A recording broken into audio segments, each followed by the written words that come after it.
तो देखो applications of biotechnology में पहला एग्रीकल्चर का करेंगे, दूसरा मेडिसिन का, फिर डायग्नोस्टिक्स का, फिर एथिकलिस्टिक पता नहीं क्या है, फिर जीन थेरेपी करेंगे। और एग्रीकल्चर में पहला आता है एग्रीको कल, जैसे कि पहले ग्रीन रिवॉल्यूशन हुआ था जिसमें एग्रोकेमिकल मतलब जिसमें केमिकल्स जैसे फर्टिलाइजर्स, पेस्टिसाइजर्स जो कि ज़मीन को, सॉयल को, वाटर को, उसके गुड बैक्टीरिया उस सबको हार्म करता है। तो ये एग्रोकेमिकल अच्छा नहीं होता, लेकिन ग्रीन रिवॉल्यूशन में इसका किया गया था जिसके वजह से गुड सीड्स को मतलब कि पैदा कि डाले गए थे पता नहीं, और फिर अच्छे मतलब कि केमिकल्स को डाला गया जिसकी वजह से 3 गुना प्रोडक्शन हो गई थी।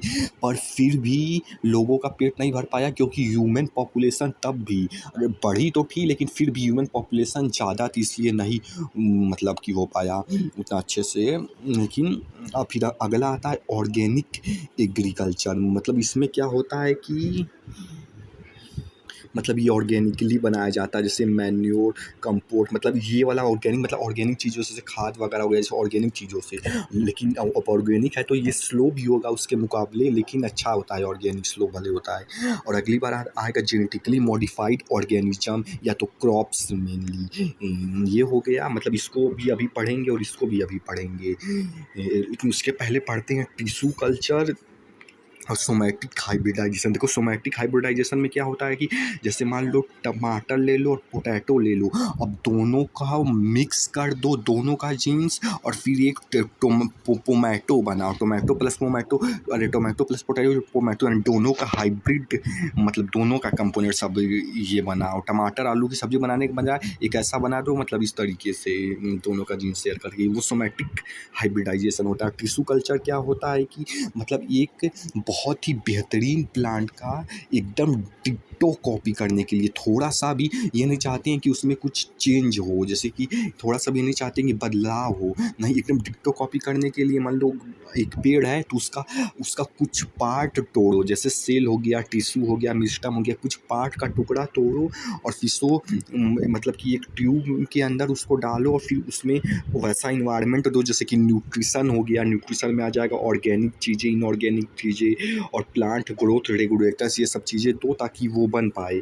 अब इसमें से इधर से रूट निकल जाएगा, ऊपर से सूट निकल जाएगा प्लांट का। तो ये हो गया टिश्यू कल्चर।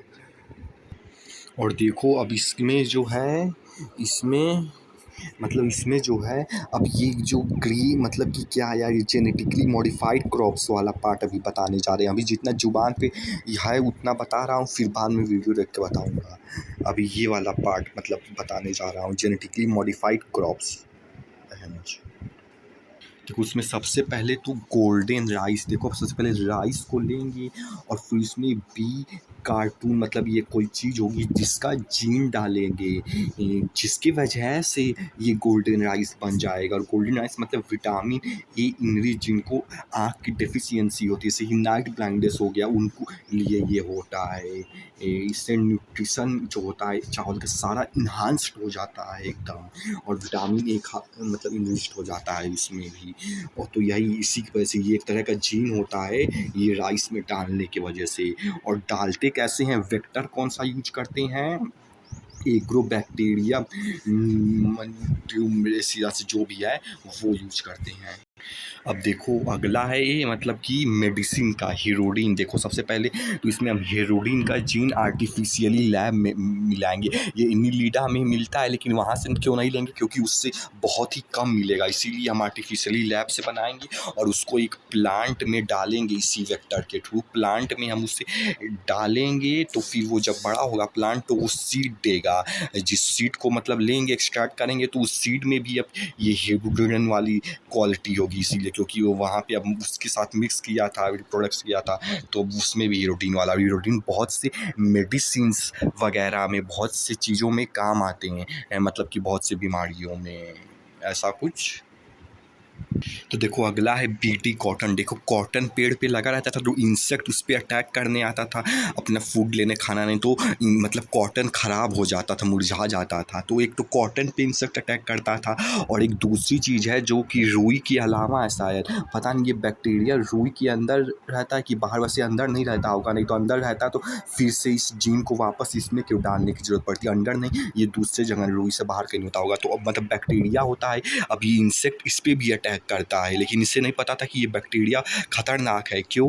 वो क्योंकि मतलब ये एक जब अटैक करता है इंसेक्ट इस बैक्टीरिया पे, तो ये एक तरह का प्रोटीन बनाता है, जो कि प्रोटीन बीटी टॉक्सिन होता है, मतलब कि ऐसा कुछ होता है, नाम होगा, मतलब एक प्रोटीन बनाता है, फिर ये प्रोटीन इस इंसेक्ट को उल्टा मार देता होगा।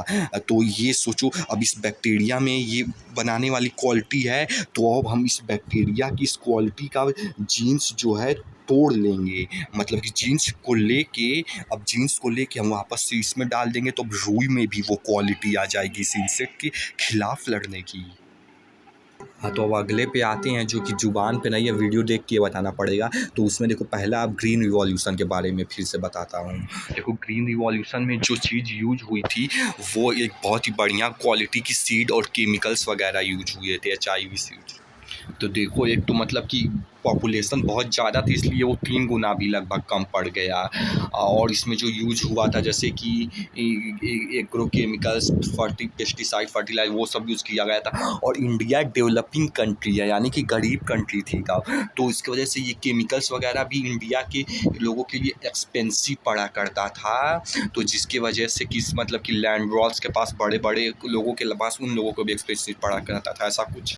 हाँ, तो देखो अब ग्रीन रिवॉल्यूशन हो चुका बाटी है टिश्यू कल्चर पे। तो देखो टिश्यू कल्चर में यही है कि मतलब कि देखो जो और चीज़ है वो एक्स्ट्रा ये है कि जैसे कि वो जो छोटा सा प्लांट का टुकड़ा लोगे, जिससे कि बहुत सारे सेल्स डिवाइड करके प्लांट बनाओगे, उस टुकड़े को बोलते हैं एक्स प्लांट। और जो है इसमें टेस्ट ट्यूब में स्टेराइल कंडीशन मेंटेन करते हैं, जो ट्यूब रहेगा उसमें, और उसमें मेंटेन ऐसे करते हैं कि उसमें न्यूट्रिएंट्स डालते हैं, जैसे कि whole plant, initial explant, जैसे न्यूट्रिएंट्स, जैसे कि ये हो गया, अबे यार, कार्बन सोर्स हो गया, inorganic source, vitamin, amino acid, growth regulators जैसे कि ऑक्सीन्स हो गया, साइटोकाइनेटिक ग्रोथ रेगुलेटर, मतलब ये सारी इंग्रेडिएंट्स ताकि उसमें एक स्टेराइल कंडीशन को मेंटेन करते हैं, ऐसा। हाँ, तो ये हो गया। और जो है इससे मतलब कि बहुत ही कम टाइम में, शॉर्ट ड्यूरेशन में थाउजेंड्स ऑफ प्लांट्स बन जाते हैं। एक चीज़ ये हो गई, और वो सारे ही जेनेटिकली आइडेंटिकल होते हैं अपने पूरे में, क्योंकि 2 लोगों का गैमेट नहीं मिला है यहाँ पे, केवल एक ही लोगों से मत कराया है, तो ये जेनेटिकली एकदम आइडेंटिकल है, और इसी आइडेंटिकल जेनेटिकली को सोमा क्लोन्स बोल देते हैं। और ये किस किस चीज़ों पे अप्लाई हो चुका है, जैसे टमाटो, बनाना, एप्पल, इन सब चीज़ों पे इस पे अप्लाई हो चुका है। हाँ, तो अगला चीज़ आ गया, मान लो कोई एक प्लांट है, कोई एक प्लांट है, वो इन्फेक्टेड हो गया, तो अब उसकी इन्फेक्शन को कैसे हटाओगे? तो वो ऐसे हटाओगे, वो प्लांट इन्फेक्टेड है, लेकिन उसका जहाँ भी मेरिस्टम पता नहीं कहाँ होता है, यहाँ भी सकते हैं जहाँ मेरिस्टम होता हो, प्लांट इन्फेक्टेड होगा, लेकिन प्लांट का मेरिस्टम वाला पार्ट इफेक्टेड नहीं होगा, इसीलिए उस मेरिस्टम वाले पार्ट को निकाल के इन विट्रो करके या फिर से बनाओगे, तो इस तरीके से उसे बचा पाओगे। और इसमें एग्जाम्पल्स में इसका अप्लाई हुआ है बनाना, शुगर केन और पोटैटो वाली चीज़ों में। और देखो टोटी पोटेंसी का मतलब होता है total potential to form any part of the plant, यानी कि कोई भी पार्ट प्लांट का फॉर्म हो सकता है। ये टोटल पोटेंशियल, जो कि कोई भी पार्ट प्लांट का फॉर्म कर सकता है, उसे टोटी पोटेंसी बोलते हैं। और इस सब का टिश्यू कल्चर का एडवांटेज ये है कि जेनेटिकली आइडेंटिकल एकदम बनेगा, सोमा क्लोन्स, क्योंकि यहाँ 2 लोग की गैमेट नहीं मिल रही है, एक ही का DNA निकाल के उसी को से पूरा प्लांट बना दे रहे हैं, इसलिए। और ये लेस टाइम में बहुत ज़्यादा मल्टीप्लाई हो जाएगा, थाउजेंड्स कॉपी दिए। और दूसरा, डिजीज से वैसा ही वायरस फ्री प्लांट बना सकते हैं, जैसा अभी देखे थे। अब ये टिश्यू कल्चर हो गया, आप सोमैटिक हाइब्रिडाइजेशन देखते हैं। single cell from a plant and after digesting their cell wall have been able to isolate। अभी अगला चीज आ गई, टिश्यू कल्चर खत्म, टिश्यू कल्चर खत्म। अगली चीज पढ़िए, ये भी वहीं से ऐड हुई है स्ट्रैटेजीज वाले चैप्टर में से। क्या कह रहे हैं कि साइंटिस्ट ने बेटा जी सिंगल सेल फ्रॉम प्लांट्स निकाला, उसका सेल वॉल को खत्म कर दिया और बीच में से उसकी प्रोटोप्लास्ट निकाल ली, जिसमें प्लाज्मा मेम्ब्रेन है। तुमको पता ही है ना प्रोटोप्लास्ट क्या होता है? प्रोटोप्लास्ट क्या होता है? प्रोटोप्लास्ट होता है सेल मेम्ब्रेन प्लस बीच का मसाला, दैट इज प्रोटोप्लाज्म। प्रोटोप्लाज्म मसाला है और प्रोटोप्लास्ट विद सेल मेम्ब्रेन बोलेंगे, तो सेल वॉल हटा दी, बीच में प्रोटोप्लास्ट आ गया। Isolated protoplast.